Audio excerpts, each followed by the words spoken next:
Vlad III, known as Vlad the Impaler, was a 15th century ruler of Wallachia, a region in present-day Romania. He was a fierce warrior and a cunning strategist. Vlad is remembered for his brutal tactics in battle, particularly his use of impalement as a method of execution. This earned him a fearsome reputation. Vlad the Impaler's life and reign were full of conflict and intrigue. Wallachia was a small principality caught between powerful empires. To the south lay the Ottoman Empire, constantly expanding its reach. To the north, the Kingdom of Hungary posed another threat.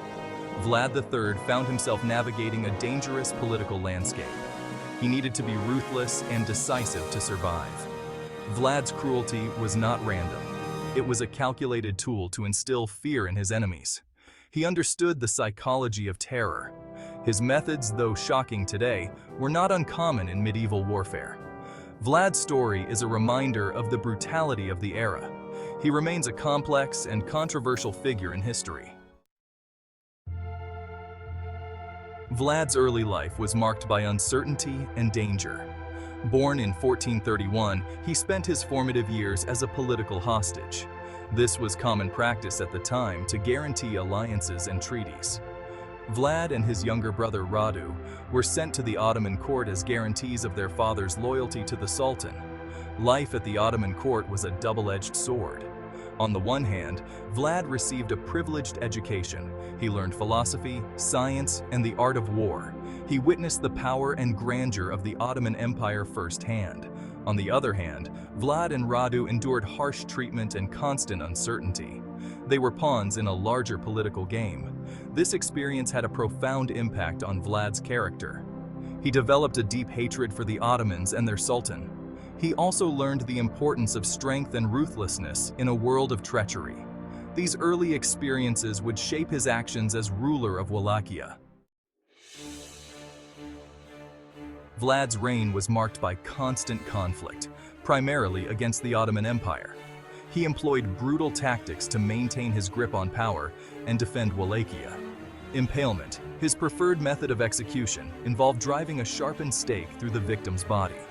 The victim was then left to die a slow and agonizing death. Vlad's cruelty was not limited to the battlefield.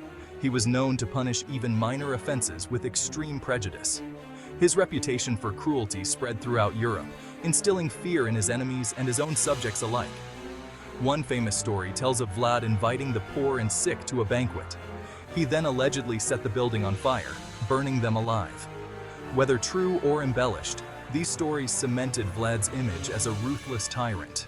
Vlad's reign was not without its successes. He managed to keep the Ottomans at bay for a time.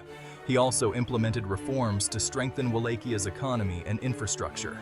He is credited with establishing a postal system and promoting trade.